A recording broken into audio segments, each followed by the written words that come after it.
Bem, deixa eu levantar um pouquinho aqui.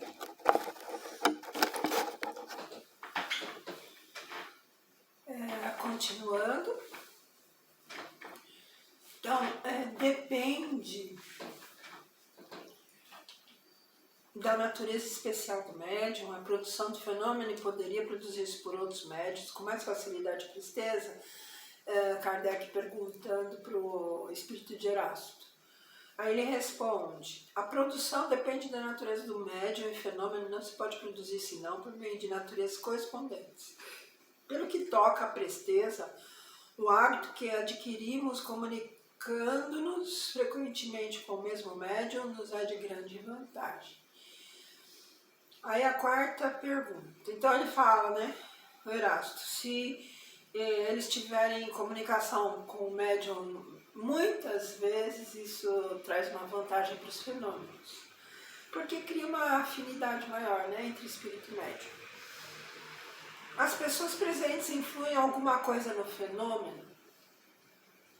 Ele responde: quando há da parte deles incredulidade, oposição, muito nos pode embaraçar.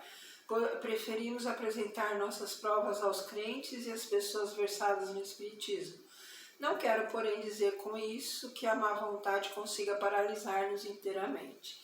Então ele diz que é mais fácil, né, os fenômenos acontecerem com pessoas que já conhecem, já sabem do que se trata, já não tem tanta resistência em acreditar. Essa energia da falta de credulidade cria uma certa energia fria, né?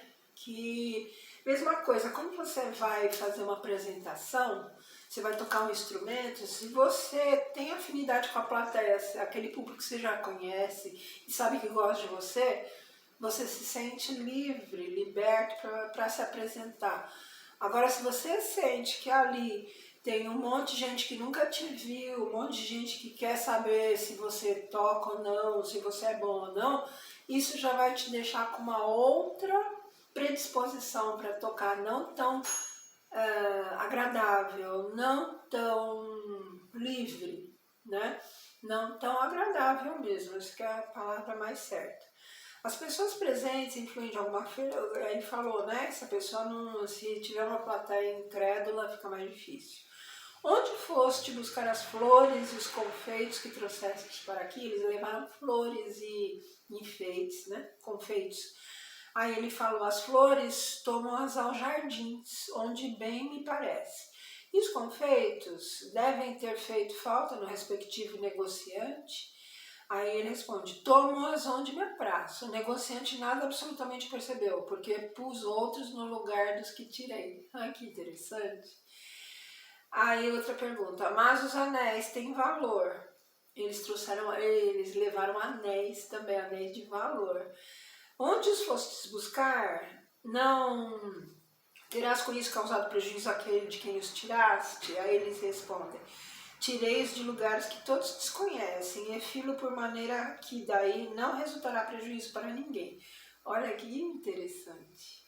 Ele tirou do lugar que as pessoas não conhecem, onde que era o lugar, e ele diz que da forma que ele fez, ninguém teria prejuízo com aquilo.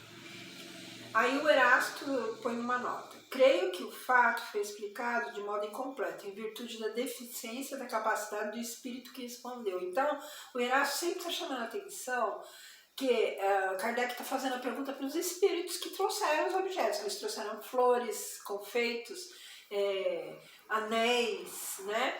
E o Kardec vai perguntando, onde você trouxe? Não fez falta lá? Então essa última resposta, Erasto falou que está incompleta, né? Que o espírito não sabe explicar tudo. Aí ele fala, sim, de fato pode resultar prejuízo real, ele falou. Mas o espírito não quis passar por haver desviado o que quer que fosse. Um objeto só pode ser substituído por outro objeto idêntico, da mesma forma, do mesmo valor. Conseguintemente, se o espírito tivesse faculdade de substituir por outro objeto igual, de que se apoderara já não teria razão para se apossar deste, visto que poderia dar o que iria servir para substituir o objeto retirado. Então ele fala, essa substituição, ele fala que esse objeto que ele tirou, da onde ele tirou, vai fazer falta. O Erasto falando, o Espírito falou que não, mas vai, ele fala, se o Espírito pudesse colocar outro lugar, para que ele ia tirar? Para que ele não traria aquele que ele ia pôr no lugar? Certo? Aí a pergunta, será possível fazer flores de outro planeta? O Kardec perguntou. Aí Erasto responde, não, o Espírito, não, a mim não é possível, o Espírito que estava fazendo o transporte. Aí Erasto responde, teriam outros espíritos esse poder? Perguntaram para Erasto. Aí o Erasto responde, não, isso não é possível, em virtude da diferença dos meios ambientes. Né? Ele estava perguntando se podia trazer de outro planeta, ele falou que não, por causa do meio ambiente, de um planeta para outro é diferente. Podeis trazer-nos flores do hemisfério dos trópicos, por exemplo? Desde que seja da terra, posso, o Espírito respondeu. Poderias fazer que os objetos trazidos nos desaparecessem da vista e levá-los novamente? Aí ele fala, assim como os trouxe aqui, posso levá-los à minha vontade. Aí o Kardec perguntando, a produção do fenômeno dos transportes não é de alguma forma penosa? Não te causa qualquer embaraço? Aí o Espírito responde, não nos é penoso em nada, quando temos permissão para operá-lo. Poderia ser-nos grandemente penosa se quiséssemos produzir efeitos para os quais não estivéssemos autorizados. Então, tudo que eles estavam fazendo ali, trazendo anel, flor e confeito, foi permitido, porque o Kardec estava fazendo uma pesquisa científica, então o plano espiritual superior permitiu que esses espíritos fizessem isso. Aí ele fala, se eles não tivessem permissão, daria muito trabalho para eles fazerem isso. Aí o Erasto põe uma nota. Ele não quer convir em que isso lhe é penoso, embora o seja realmente, pois que se vê forçado a executar uma operação, por assim dizer, material. Então, quando o espírito tem que materializar alguma coisa, é muito penoso para ele. Quais são as dificuldades que encontras? Kardec perguntando. Nenhuma outra, além das más disposições fluídicas que nos podem ser contrárias. Aí Kardec pergunta, como traz os objetos? Será segurando com as mãos? Aí ele fala, não, envolvo em mim mesmo. Engraçado, né? O espírito envolve o objeto nele e o objeto desaparece e depois ele materializa em outro lugar. Aí nota de Erasto, a resposta não explica de modo claro a operação. Ele não envolve o objeto com a sua própria personalidade, mas com o seu fluido pessoal, que é dilatável. Combina uma parte desse fluido com o fluido animalizado do médium. E é nesta combinação que oculta e transporta o objeto que escolheu para transportar. Ele, pois, não exprime com justeza o fato, dizendo que envolve em si o objeto. Então o espírito não envolvia nele. Ele explicava assim, mas ele misturava o fluido dele com o fluido do médium. E nessa mistura, ele envolvia o objeto e conseguia transportar para outro lugar. Trazes com a mesma facilidade um objeto de peso considerável de 50 quilos, o Kardec, dá para você trazer uma coisa pesada? Aí ele falou, o peso não é nada para nós, trazemos flores porque agrada mais do que um volume pesado. Aí o Erasto responde, é certo, pode trazer objetos de 100 ou 200 quilos, por isso que a gravidade existe para vós. É anulada para os espíritos, não existe gravidade para o espírito. Mas ainda que ele não percebe bem o que se passa, a massa dos fluidos combinados é proporcional à dos objetos. Então, se o objeto de 100 quilos, vai ter uma massa que levante aquele objeto, faça ele desaparecer e aparecer em outro lugar.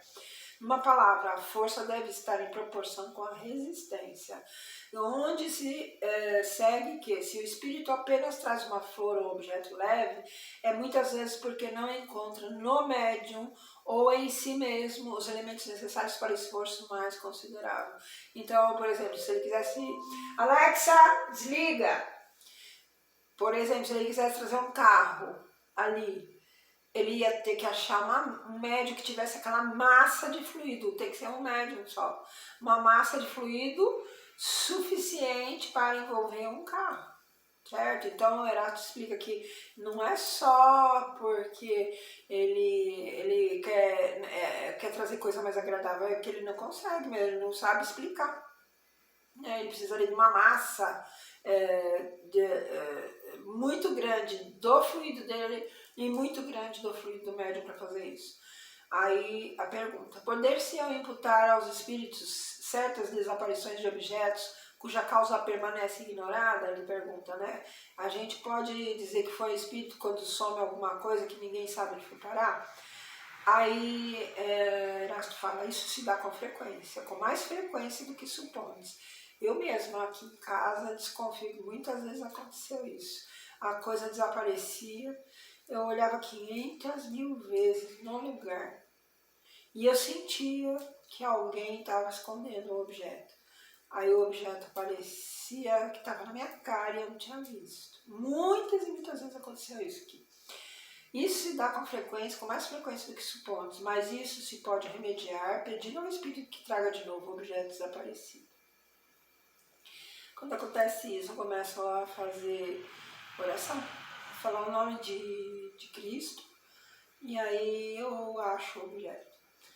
Nota de Erasto: é certo, mas às vezes o que é subtraído, muito bem subtraído, fica, pois que para muito longe são levados objetos que desaparecem de uma casa e que o dono não mais consegue achar. Entretanto, como a subtração dos objetos exige quase as mesmas condições fluídicas que para trazer deles reclama, ela só se pode dar com o concurso de médios dotados de faculdades especiais. Por isso, quando alguma coisa desapareça, é mais provável que o fato seja devido ao descuido vosso do que a ação dos espíritos, certo? Então eu vou desligar e aí falta só um pedacinho para terminar.